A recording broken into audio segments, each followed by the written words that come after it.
సుధీర్‌కి తెలియకుండా రష్మి ఇంటికి వెళ్లి సడెన్‌గా భారీ షాక్ ఇచ్చారట సుధీర్ ఫ్యామిలీ. ఇప్పుడు వీటికి సంబంధించిన విషయాలు ప్రస్తుతానికైతే సోషల్ మీడియాలో వైరల్ అవుతున్నట్లుగా సమాచారం. ఇంకా రష్మి అంటే ఎవరు ఇష్టపడరో చెప్పండి. సుధీర్, రష్మి ప్రేమించుకుంటున్నారని తెలిసి మరి సుధీర్‌కి చెప్పకుండా రష్మి ఇంటికి వెళ్ళినట్లుగా తెలుస్తుంది. మరి వార్తలలో ఎంత నిజం ఉందో తెలియదు కానీ వీటికి సంబంధించిన విషయాలు ప్రస్తుతానికైతే సోషల్ మీడియాలో వైరల్ అవుతున్నాయి. ఇక రష్మి గురించి తెలుసుకోవడానికి వెళ్లారా? లేదంటే డైరెక్ట్‌గా పెళ్లి గురించి మాట్లాడడానికి వెళ్లారా తెలీదు కానీ సుధీర్, రష్మికి తెలియకుండా సుధీర్ తల్లిదండ్రులు వెళ్ళడం, రష్మి కూడా ఒక్కసారిగా షాక్ అయిపోయిందట. ఇక వెళ్ళగానే సడెన్‌గా వచ్చేసరికి తనకేమి చేయాలో తోచక సైలెంట్‌గా ఉండిపోయిందట.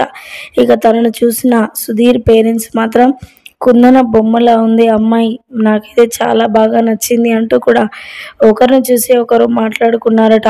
ఇక ఆ మాటలు విన్న రష్మి కూడా చాలా సంతోషించినట్లుగా తెలుస్తుంది. మొత్తానికైతే సుధీర్‌కి తెలియకుండా సుధీర్ తల్లిదండ్రులు రష్మి ఇంటికి వెళ్ళడం ఆమెకు ఆశ్చర్యానికి గురి చేసిరని చెప్పాలి. మొత్తానికైతే వీరి పెళ్లి ప్రస్తావనకి వెళ్ళినట్లుగా సమాచారం అయితే వినిపిస్తుంది. ఈ వార్తలలో ఎంత నిజం ఉందో తెలియదు కానీ ఇప్పుడు వీటికి సంబంధించిన విషయాలైతే ప్రస్తుతానికి సోషల్ మీడియా వేదికగా వైరల్ అవుతున్నట్లుగా సమాచారం.